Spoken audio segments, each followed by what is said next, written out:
Hey, Mark Rodriguez here, and you're watching America's #1 cure for insomnia, the Diving Cutter Wrestling Podcast, and with me are... Jack Knives from Jack Knives Reviews.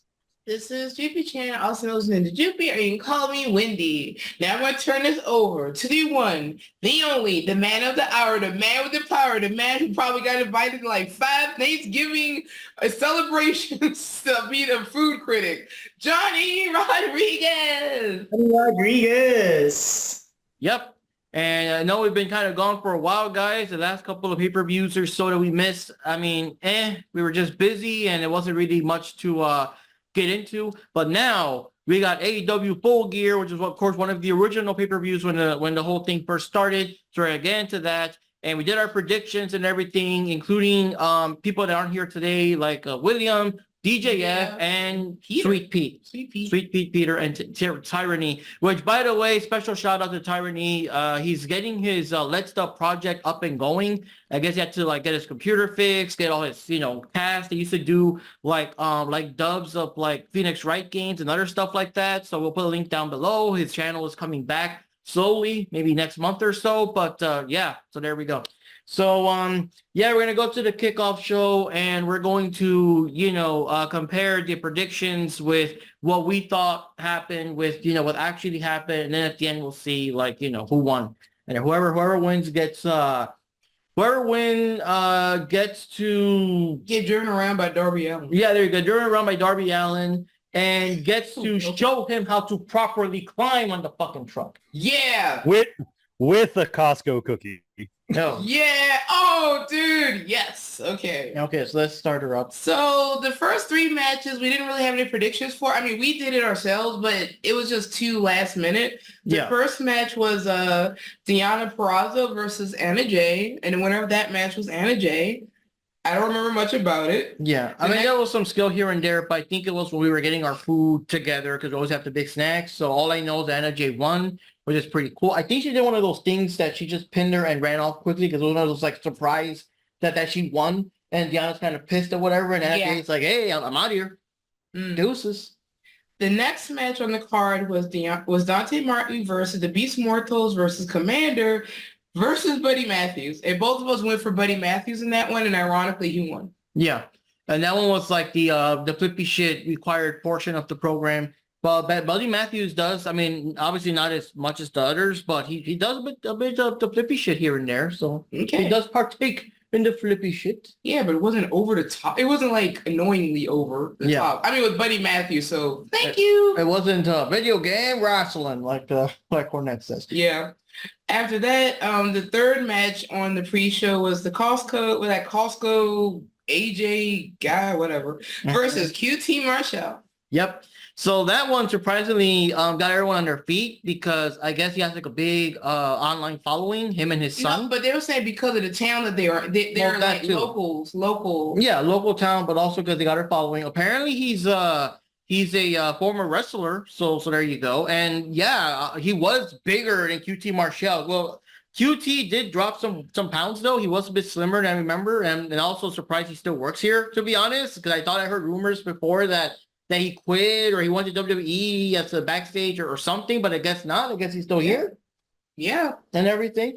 I do like the little promo. They were like signing like the the thing because they're gonna have a match in AEW, and he was excited because he thought he was gonna fight alongside QT, but QT instead throws his shit and said, "Nah, we're gonna be opponents." So he's like, "Oh shit," that kind of stuff. And yeah, the fight was very, very kind of slow paced match. It's like the older WWE matches. Yeah, it's like a body slam here, a slam there. Yeah, and maybe some grappling. So it was like a nice, I guess, well paced match. But you could tell that Mr. Boom Costco dude was getting a little tired while doing parts of the match. He was like. You heard him breathing kind of hard because he said it's been like 20 years or so since he last done something. Yeah. So, taking that into account, you can give it like a little bit of a pass. Oh, and also apparently he had like a broken ankle or something. They mentioned in the news he actually had a broken ankle, but it happened so close to the event that he didn't want to cancel or nothing. So he went through it. So he went through the whole match with a broken ankle. And also near the end of the match, his son, I forgot the name of the kid, he actually speared the older big kid. Whatever the fuck his name is. And there's like a little kid named the Rizzler that was like with the bell keeper. Yeah, you got to ring the bell. And I don't know the thing. Everyone keeps making jokes about the Rizzler, and the Rizzler's going to cut in. He's going to do a run-in. He's going to. So I guess maybe within the online lore of their show, maybe he always like I don't know interferes. I don't know. But so like what's her turn around? He actually did the spear, and it wasn't a bad looking spear. yeah. And the funny part is that since the kid is kind of a taller kid, he's a big, on the big side sort of. People, Cornette will say, "Hey, he's bigger than half the roster." You know. I think he could take out. I think he could take out Adam Cole. He can take out Perry. He He can take out fucking Perry. Oh, yeah, make him the new TNT champion. There you go. Oh God. So yeah, so that was the match, and of course they won. I mean, I didn't know. I never heard about them before. They were in the last pay-per-view too for a bit, like a little backstage interview, like boom and all that. Now the question is, if they bring the boom, what does Adam Cole do, huh? Yeah. I don't know. Mm. I Thoughts, Johnny? did- I know Jack doesn't really have much thoughts on that, Well, he didn't see it, but or didn't care to see it. Yeah, I'll save this for later. yeah. So it was a match. With that pre-show match. Oh, you want me to go? Yeah, I was you going to say real quick, the one thing that did make me laugh, well, there's a couple of comments I did see online about it. First, I mean, I did see clips of it. I'm aware of the Costco guys. I just think it's just like, really? Like that's how you get a match in AEW? Okay. Like, just like, that's my mentality. I'm like, okay, I guess you just have to have some form of internet presence, I Hey, guess. remember, but then, we're gonna have a big match with Ricky Rocks, and we're gonna be like the backstage managers. You're gonna be like the heel manager and everything, you know. right. But my thing of it is like, I'm trying really hard to bite my tongue and not be so harsh because they're kids. But at the same time, I'm also like, I see what a lot of wrestling fans are saying when it comes to like, this is, you have a company who's constantly going, it's all about wrestling. It's all about wrestling. And then they do this shit. And it's like, pick a lane. That's my mentality. Like, just kind of pick a lane. One of my favorite comments I will say, though, it says him and his kids look like a Pokemon evolutionary scale. And I'm like, oh my God, they do. I'm like, they fucking do. And I started laughing so hard because then I just imagined like Squirtle, Wartortle, and Blastoise. Oh. Well, I guess we can it's say not that, mean. that, It's not mean because it's accurate. I guess accurate. we can But say honestly, that in these modern times where everyone's like, sleeping with everyone and all that stuff, at least here we can guarantee that those are without a fact his kids. exactly. One thing I will say though, for a person who clearly has limited wrestling experience and he went in with an injury, he did okay. I want to say like on a scale of 1 to 10, maybe like a 4. I want to say like maybe like a 5 or a 6. I mean, it could be worse. It could be Snoop Dogg at WrestleMania or something like a clothesline is like, oh, shit. Yeah. I mean, to deny that I haven't seen worse non-wrestlers do worse spots. But, honestly, it's just like, it was okay. I mean, I saw clips of it. I didn't really want to watch the pre-show. It didn't really seem anything interesting to me, but, that's overall like, yeah, that's pretty much all. I just wanted to say that. But what do you think, Johnny? I really don't have much memory on the pre-show, to be honest. So I really don't have no comments on it. Oh, I also think that since it was on a Saturday, that's the time that Johnny's usually trying to rush home from work to make it in time to watch a pay-per-view. So that's another thing. Yeah.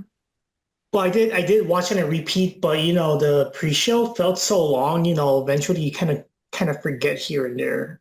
You know what? In all honesty, I felt the pre-show had better pacing this time compared to how it usually is. Because it does feel like it drags on and on and on, but this time it didn't really feel that way, or either I was too maybe distracted by something else to notice that it was dragging.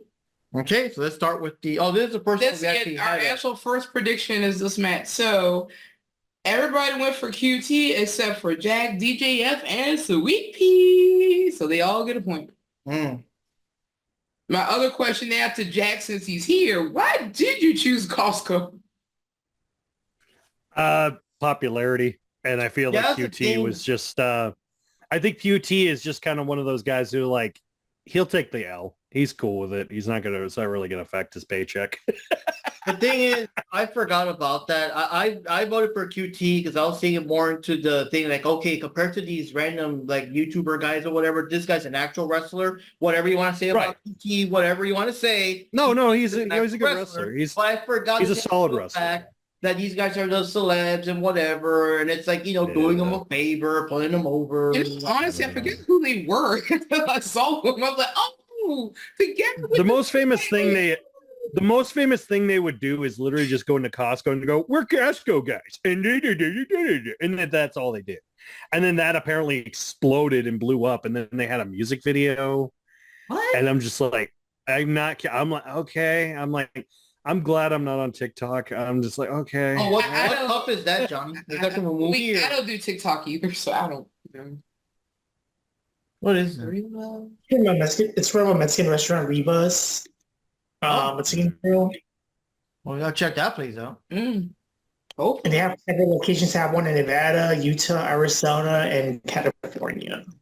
But like I said, I my whole thing of it is I just I mean, like, granted, for me, I'm like, QT, if QT had won, it would have been a better outcome, because like I said, it's kind of more of like with AEW's booking, it's like, would they, or will they just go the basic option, which is, you know, just them getting over on him? You know, it would have been more shock. I think it would have been a bigger shock if he beat him. But these guys here, I'm surprised there isn't a AJ's elite graphic like they usually do. But do you remember when Paige Bonson signed her contract on what's her face on Ty's ass? And it's like, well, what's the point? She only wrestled maybe once, and that's it. I don't know. Is that like a one-match contract? Remember that one you remember how they were trying to build Jade versus Brandy and then set up a Shaq versus Cody thing, and that neither things happened? They built that up for like 2 solid months, and it went nowhere. Remember how they're trying to build up like Matt Cardona when he first arrived, and then he just kind of like just vanished? He's like, bye. Here? No. I don't think that's even a full month. Okay, anyway, on to the main show. All right, we're going to the main show now, and the main show did not start off with MJF as we would have assumed. It started off with the World Team Tag Championship match of Private Party versus the Outrunners versus Kings of the Black Throne versus the Acclaimed. Yeah. And this is the flippy shit match, not counting, of course, the Kings of the Black Throne, because they don't do that. So, yeah, my memory's like, I don't know if we took any special notes, but like Well, you went to the bathroom. But anyway, but the main thing that is a piss break. But here's the thing that they were really kind of trying to build up on is Max and And Bowens? Yeah, Max and Bowens, and how they're not on the same page. They haven't been working as well together, and they've kind of been rattled ever since the stuff with MVP offered to, you know, to join, have him be a manager, to be their manager or whatever. So they were having little issues in the ring, and that was the main some of the focus. And it got to the point where Max did something that annoyed Bowens. And then they were the only ones in the ring. So Max the gay one, no, Bowens is the gay. Anyway, Max laid down and he told Bowens to pin him. Right, yeah. So that way, if he pinned him, technically they would still win. They will, become the tag champs because, because it's like, anyone get pinned, that team gets the Yeah, I remember that now. But he wouldn't do it, right? That was the thing, like they were taking too long because he wouldn't do it. Yeah. Yeah. And then shenanigans and Private Party retained. Yeah. But of course, due to that, now they're even angry at each other because like, dude, what the fuck? Why did you? We could have won it, and that kind of jump. So now you get that fissure between them. I'm assuming with that, trying to keep the peace. So we'll see how that goes. Oh yeah, he was trying to keep the peace. He was there, wasn't he? Yeah, he was trying to keep the peace. Yeah. There you go. I wish they would have. I still wish they would have just pulled the trigger on the the Kings of the Black Throne. Just pull the damn trigger on it at this point. I'm like, you could have had them taking out one of each. Like that would have been fine or something, Also, But the problem is that you know, after so long, Private Party barely won the title, so it really sucks for them to drop them so quickly, though. Yeah, that's why. yeah, maybe that, or like I said, maybe the Outrunners, because like that would have been a shock. You know, my mindset is like, if you're going to do something, either do something no one sees coming, or do something that's just kind of like a setup for something later. So like you could do one or the other. But if it's like the whole thing with this whole match was like, oh, we're more concerned about this infighting between this tag team than we are with the tag champions, like that's a problem. You should be focused more on the tag champions going like, okay, can Private Party, because like, let's be honest here, cards on the table, look at all of the participants.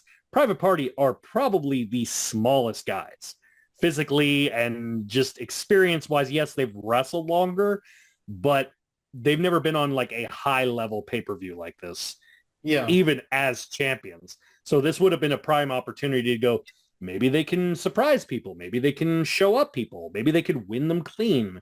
But the focus was too much on, are the Acclaimed gonna break up? I'm like, I don't give a shit. like I want to see the Private Party, you know, either thrive or just shock everyone and give the belts to someone else, you know, like something like that. But I don't know. Well, it was a fine fatal four-way, and it seems like the camera people are finally staying focused on the damn match. That's because Tony Storm and Julia Hart weren't there. I did not think about that. Yeah, you are right. The camera didn't have any real complaints with the camera work. Yeah, because Tony Storm wasn't there. That's true. You put Tony Storm there, all attention goes to a certain area of the match. But I'm glad that they kind of stay focused on the actual in-ring work and match, and it was just it was a pretty solid match. I do think the Outrunners are probably going to be within the calendar year tag champs, probably. They should. I think either that or Kings of the Black Throne, but more than likely, I would honestly rather see Kings of the Black Throne break up and then just them go solo. That's what I would want. But yeah, the Outrunners are definitely going over. They got that cheesy, like 80s gimmick. It reminds me of the whatever Hogan and Macho Man called themselves back then when they were attacking superpowers. Yeah, the mega powers. Like that mega powers. The mega powers. The mega powers. Yeah, my bad. Yeah. But I want to see because like they remind me of FTR before they sucked. So I'm like in that sort of cheesiness. So I'm like, okay, I kind of want to see where they could go with it, because as long as the bell rings and they become serious, that's cool. But you know, kudos on Private Party for keeping up with everyone. And what do you remember about this match, Johnny? Pretty much about this match, just a little clash that Acclaim have with each other with Anthony Bowens and Max Caster. Like, they didn't coordinate well as a tag team. They kept kind of like, I don't know, it just didn't really do a good job in this match. And that pretty much cost them the victory. But at the same token, I am proud that Private Party finally won a really good, solid match on a, pay-per-view. Like, it's pretty good for what it's worth. Yeah, I have to agree with that one. So everybody went for Private Party except for Johnny, who went for the Outrunners, and Panda, who went for the Acclaimed, and also Jack, who also went for the Outrunners. But as mentioned, I only went for Private Party because they just got the titles like kind of thrown at them because, yeah, we have to take off. So, we got to drop these titles. We don't want to, but we have to. And give it to Private Party. But honestly, I would have been pissed off if they dropped them so quick. I'm like, oh, come on, guys. They just got the titles. What the fuck? That kind of shit. I remember there was a thing where there was a 4 or 5 person match in, WWE. And I guess they were trying to get the title from The Miz was champion of one of the titles. Not the big one, but one of the titles. And I forgot who, but whoever was supposed to win was out on injury. So, Zack Ryder won the title, and I was like, oh yeah, that's awesome. We finally got the title. It's an unexpected one. It's not one of those things where, like you already know that the Miz is going to retain or whatever. But then the very next night on Raw, the Miz won the title back. And I was pissed. I was like, oh fuck you. Like I was pissed because that's just bullshit right there, man. That's just I hate when it's like super predictable where weeks in advance you already know who's gonna win based on their status and whatever. So here with Private Party, I think I would have been the same. Like we weren't eating food. I was that's some bullshit to have them drop their titles so quickly after the whole thing because I like that angle where the EVPs even pointed out that you guys have been here since day one. We've been here for 4 or 5 years, and you guys are the exact same place that you were when you started. Like, you're never going to get the gold. They finally got the gold, and I know we left Outrunners and all them, and the King of the Dark Throne and all that, but it would suck to drop them that quickly. Give them time. Give them, what do you call it? Give them a feud or two. Yeah, I would say so. In fact, you know what they could do? They could have a mini feud with the Acclaimed.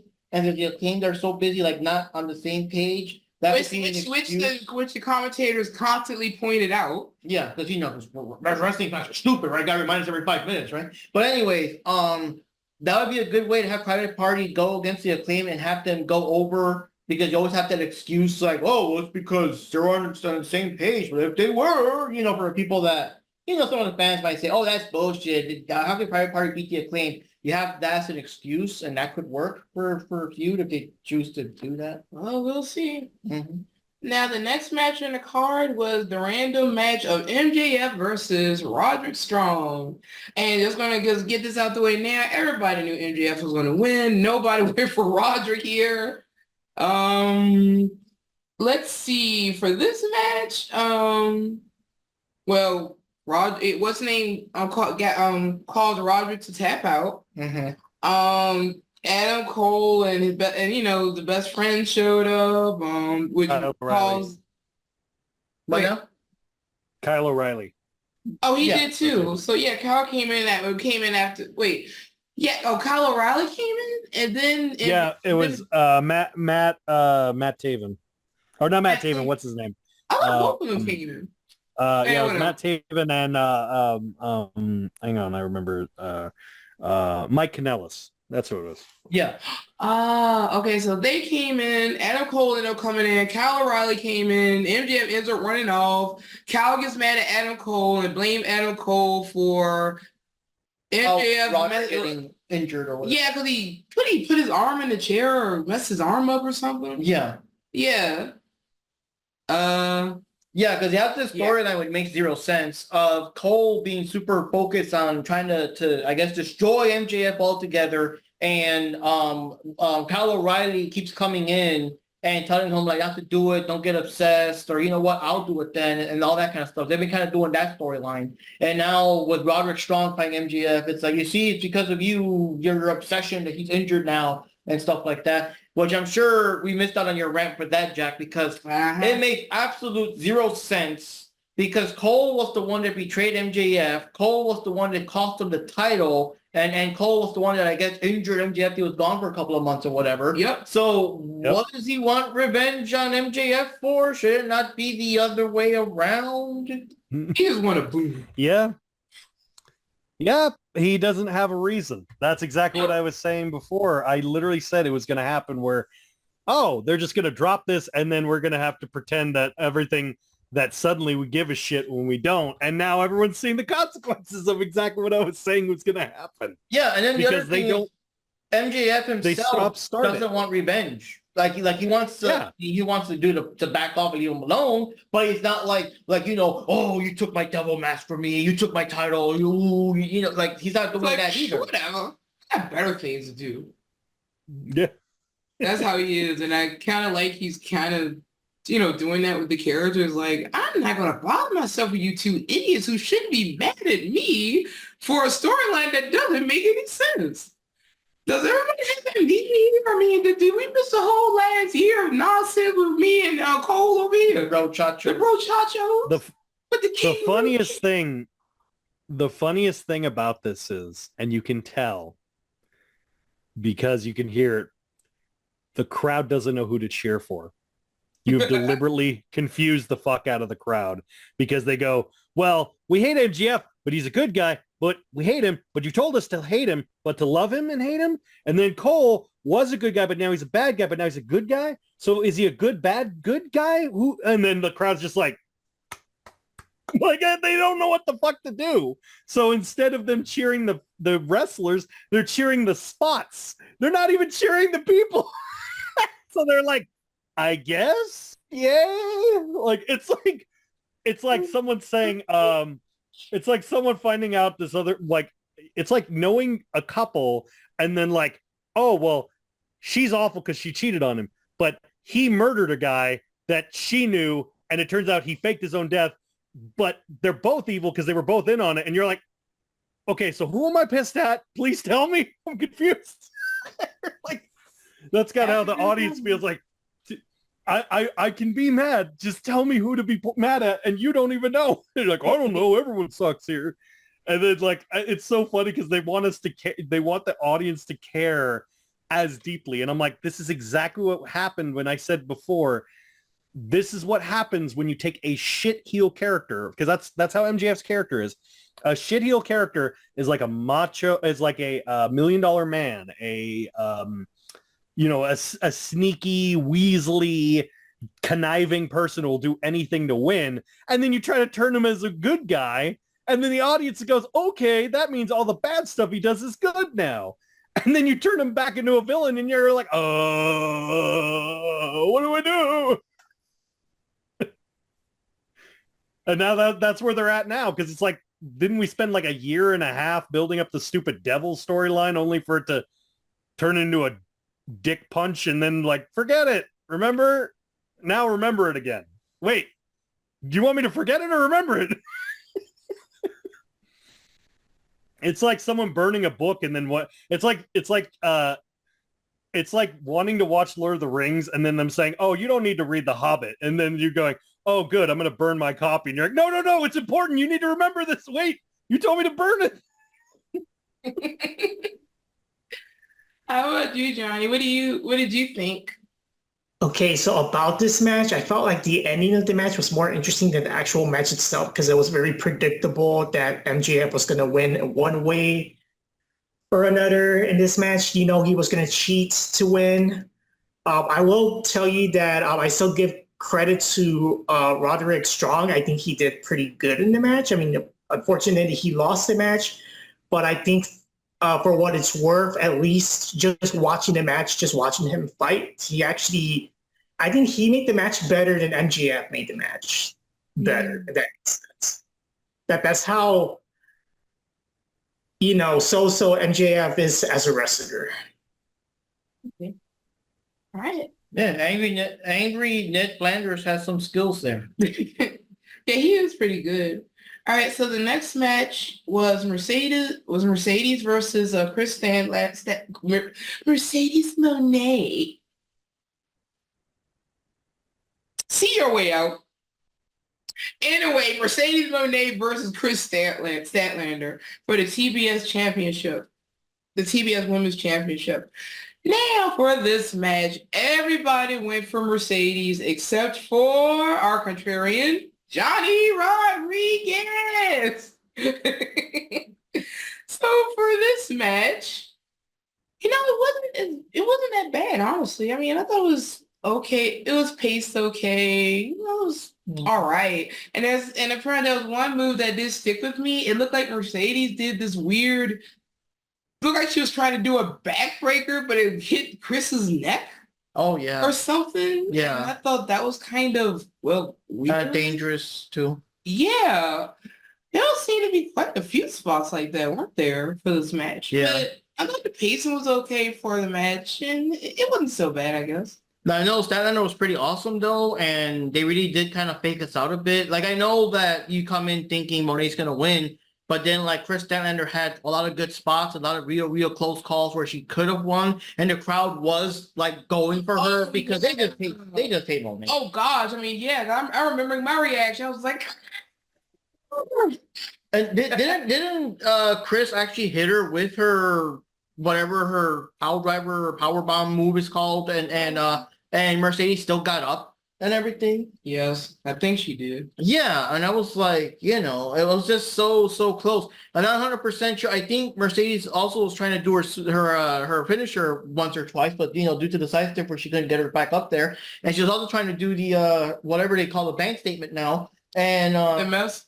No, The drop miss. yeah, and and Kris, I think she got out of it the first time, but I think she ended up losing this. Like, did she tap out? I think she lost by tap out. I don't remember how she lost. Yeah, I think it was. I think it was. She got a roll up. I think she got her with the ropes or something. Like, didn't she?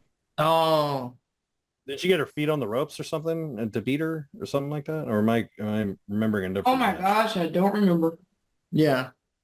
Now I know Camille didn't have anything to do. I think they told her to stay back, right? She wasn't there. Yeah. Yeah, and it was kind I of. think she broke her arm in real life. Oh, that's in real life. Yeah, I think it's real life. She actually broke her arm. Oh, I thought that was like the whole kayfabe, arm and She sleeve. do it though. Do you know?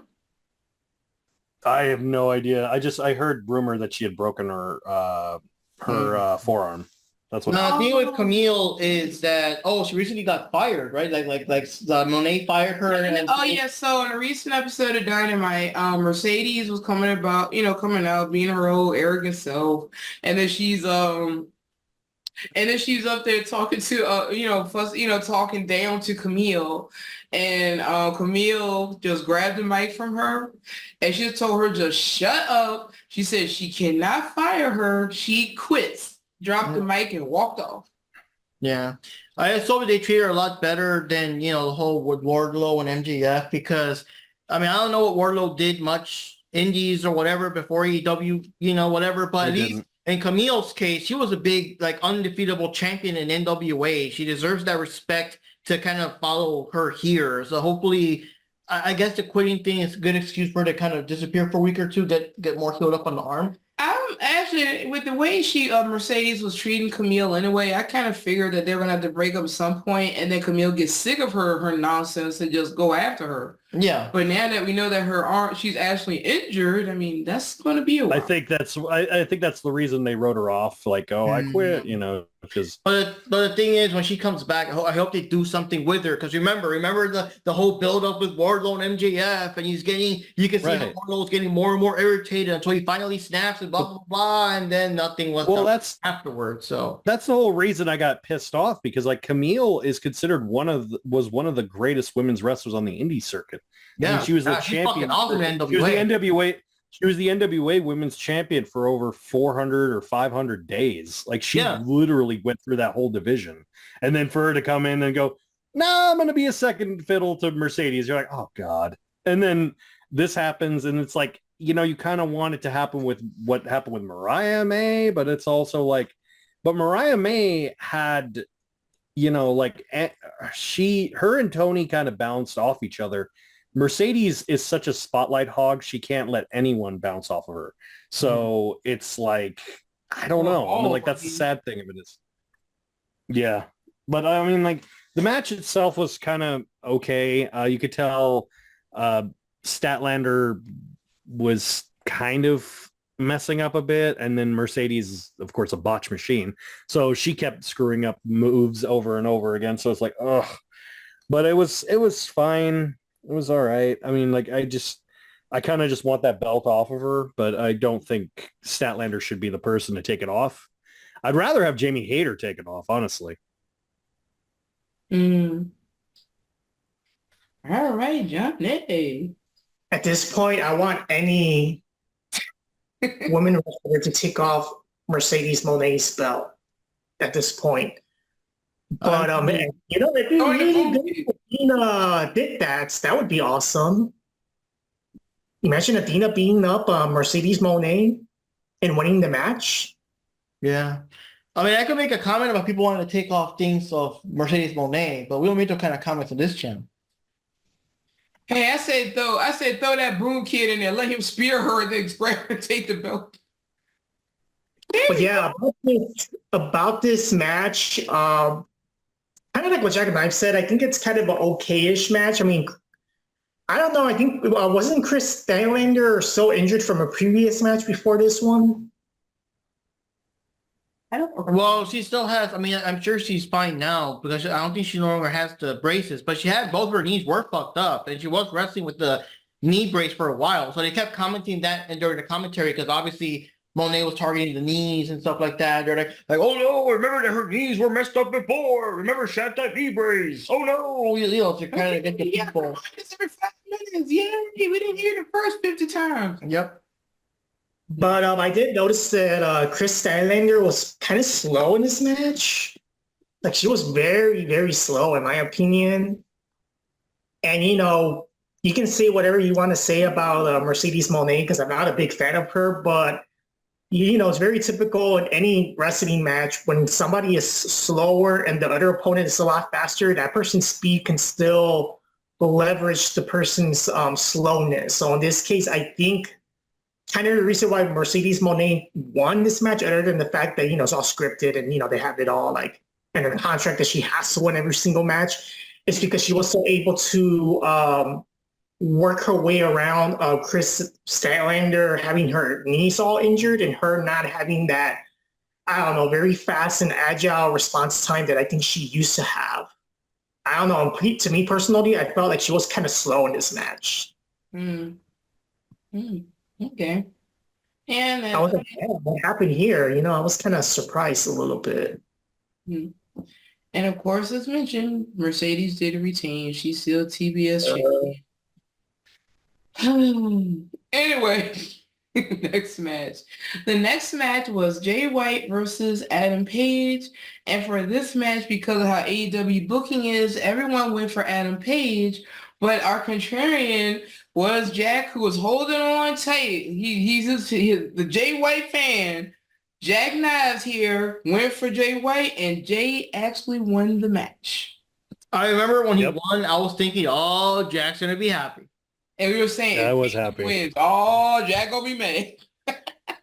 I'm going to be happy because it's like the thing of it is, it's like, I'm like, I want them to push him, but they won't. And I feel like they're slowly doing it, but I'm like, yeah, but at what cost? But the funny thing is there's also the fact of like statistically, Jay White, Hangman's never beaten Jay. He's only beaten him once, and that was when he was a young lion. Like of the five, of like, so it's like, yeah, ever since he's been the Switchblade, he's never beaten him. So it's like, yeah. So and unlike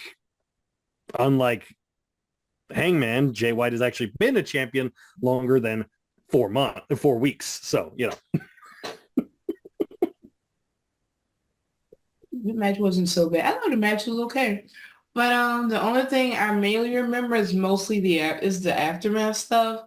When Adam Page was like kind of mad, trying to do the cray, I'm a spoiled brat thing, and what was it, Christopher Daniels shows up, say like, no, you gotta stop this, bam, he knocked him down. Yeah. And I'm like, oh, really?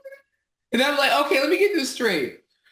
You can have the EVPs and Okada beat down Tony Khan, they don't get fired. What's the name? Pointed out Christopher Daniels, who's supposed to be like, what is he like? General manager, general or something vice like president, whatever he is that Tony Khan appointed him to be. Adam Page is still there, but CM Punk looks at you funny and points. Oh Lord, who I feel for my life? For my life. These people still working here. It's story-wise, this does not make sense. Why are people like Adam Page and EVP still allowed to be around? Kind of sort of, since the EVPs kind of fled. But, but yeah, I thought the match was all right for what it was. But it's mostly the aftermath that I kind of remember more so than the match itself at this point. Yeah. I personally don't remember too many spots. I just remember the whole thing, thinking to myself that Jack's going to be happy when he sees that Jay White actually won. Because I wasn't really expecting him to win because, the whole thing and everything. Mm-hmm. All right. How about you, Johnny? Ben, Jack, had any opinions about this match yet? Oh, sorry. My audio went out. Sorry about that. Yeah, it was a solid match. I liked seeing them go back and forth. Jay is always fucking awesome. He's my favorite wrestler. That's not in WWE. Yeah, I mean, like, I wish they kind of did more with Hangman instead of making him look like a white trash Jake Roberts looking dude. But I guess I just kind of wished a little more for his character other than I'm a Crazy cowboy. It's like, okay. I'm a You know, like crazy he's the cowboy he's from Virginia. he's like the cowboy, quote cowboy, who would hang out at the bar and be like, I know who I am. And it's like, no. Okay. Where you are, That's know who I basically- am. You know what I've been through and seen. No, I don't. I just came here to ask for directions. Okay. Oh, sir, this is the Wendy's. Can you please place your order? Exactly. But no, I mean, like, I'm happy people are slowly going behind Jay. I would flip my shit and honestly be shocked if, it's a big if they were to put the strap on Jay. Have him beat John Moxley, I would lose my shit. But I doubt it will fucking happen. But I would love it, but I doubt it will happen because, you know, John Moxley is John Moxley. But yeah, Allegedly. I mean, yeah, it was a solid match. I thought it was close to match of the night, not quite match of the night, but close to it. So, yeah, that's all I can really say about it. Yeah, about this match, I don't remember too much about it, but I was glad that, hey, I was actually surprised that, damn, they found Jay White finally won the match. You know, after a long time, you know, AEW doing what they do best with talented wrestlers, just discarding them little by little. So it was pretty amazing that he won this match. And all I can say is that Adam Page looks like he came from the crazy hospital, took too much meds, and he's just, I don't know what's wrong with him, man. But something's not right with him. I can tell you that. I mean, say what you will, Jack, but he does like really sell the big, white, crazy eyes, you know, like. No, I know, but I still love that. I still love that botch he did where he was hanging outside of the ring at the floor. The other pay-per-view, he's like, he missed his spot. He's like, he just needed that sound effect, that dun, dun, dun. Like, No. Okay, so our next match on the card is Will Ospreay versus Kyle Fletcher. Now, for this match, everybody went for Will, except for our contrarian, Sweet Pea. He went for Fletcher, and Fletcher was the winner. Oh, Fletcher won that one? Yeah. Oh, wow. Oh, but it was like spaced by now, but that was like with shenanigans, I guess. I'm trying to remember. Because I remember there was a part at least because wasn't what's his face Callis like doing commentary during that part, and then like when Fletcher was gonna lose, he was trying to get in there with the stupid. But he did it, but they didn't really have to do that. The thing is, I think Fletcher used a couple of moves on him, like a couple of finishers on him or something. And then the last one was like the one that stuck or something. Mm. I really don't remember much about this match because I remember when the one spot, because everyone was like, ooh, because they thought he actually botched it, was the spinning tombstone on the steps, because a lot of people thought he might have broken his neck. Yeah, a lot of people thought he might have broke his neck because the way he landed. Yeah. That was the major one where I'm like, ooh, shit. Yeah, that's Ospreay, like, because my big issue wasn't oh, is he gonna beat him? My issue was like, oh god, Ospreay, please don't break your neck. You've already done it once. Don't do it again. Remember that one match where he fell like part of his back hit the turnbuckle or whatever, and he had like that awful bruise. Yeah, thing in the Yeah, back. the welt. Yeah. Yeah, it's funny because I even make that joke. Ospreay is more prone to injure himself than anyone else during a match. Yeah, I don't even remember how I felt about the match, honestly. It was just okay. I don't really remember much. The pizza was good and the softings were refreshing. Yeah, I'll go with that.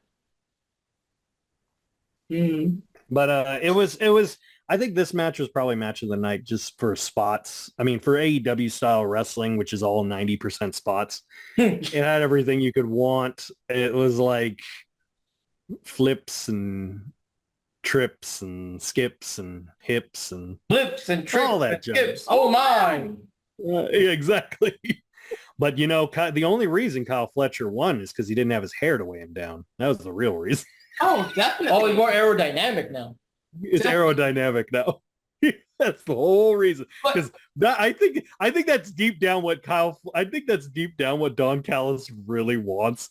He wants everyone to join his group so they'll all be bald. Oh God, with the whole group to be bald. That's hilarious.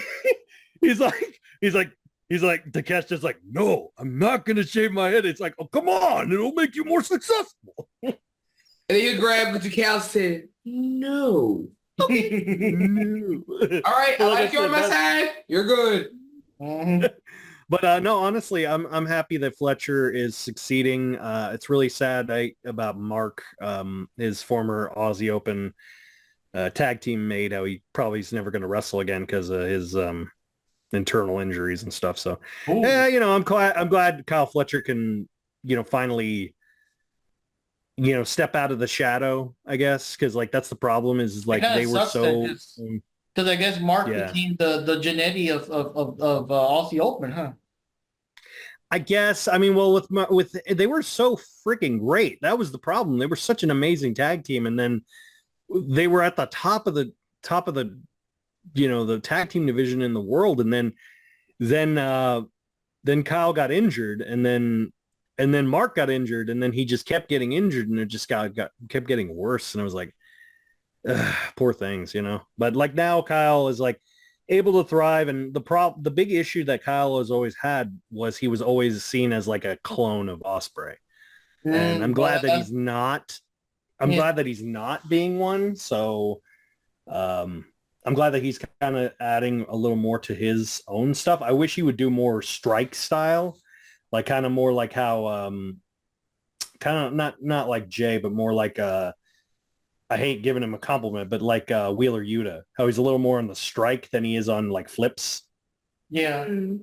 I wish he would focus a little more on that. Then I think he could actually really thrive. But that is the whole thing, though. This whole little feud they have is because of that. Because Fletcher doesn't want to be compared to Ospreay. I'm nothing like you and all that. But here is the real question now. Can Will actually rest knowing that his son, whose hand he couldn't feel because his arm was all tingly, is scaring that Fletcher scares his son? Will be able to get over that? He knows where his son goes to school. Oh God.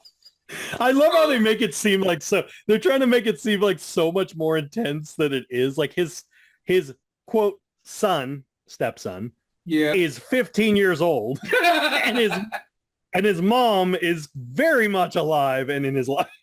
So it's literally like it reminds me of that joke from that someone made about the commentary for the Batman Forever movie where it's Robin. He's like, my parents died. He's like, I'm an orphan, a 32-year-old orphan. I'm sorry. See, that makes it even worse. I was holding my 15-year-old son's hand, Rob, and he was frightened of you, man. He was frightened. And he was like, Dad, get off me. My mate's going to see it. I'm sorry. That whole setup. I mean, okay, I can understand the setup when Fletcher wanted to get out of Ospreay's shadow. That's fine. Okay. Even if people don't know the history, it's something. You know what I mean? But that whole little part, that's just way too much. You're holding your kid's hand, and I was like, what the heck does that do? Well, it means so overly dramatic. Stop taking things so seriously. I wish they would get intense about the dumbest shit. Like if you're gonna go full clown in AEW, just go full clown.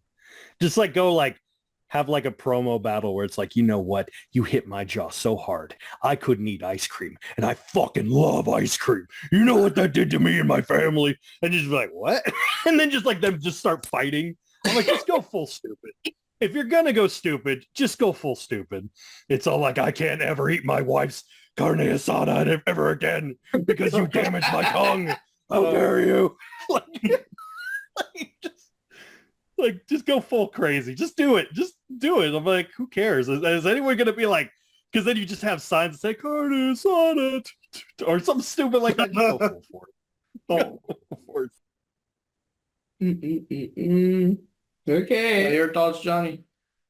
Yeah, about this match, I personally don't remember too much of it.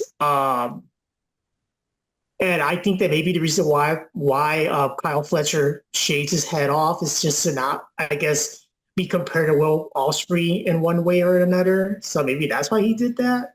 Yeah, that was the whole thing. That's why he did it. And Will was at home watching, holding his son's hand. And he couldn't feel his son's hand because what's the name used the Tiger Driver on him. He has no feeling. He realized he couldn't feel anything. And I was like, oh, good Lord. And my son was frightened at what he was seeing. When Ashley was just projecting, Will was frightened of what he was seeing. How dare he cut his hair on live TV, bro.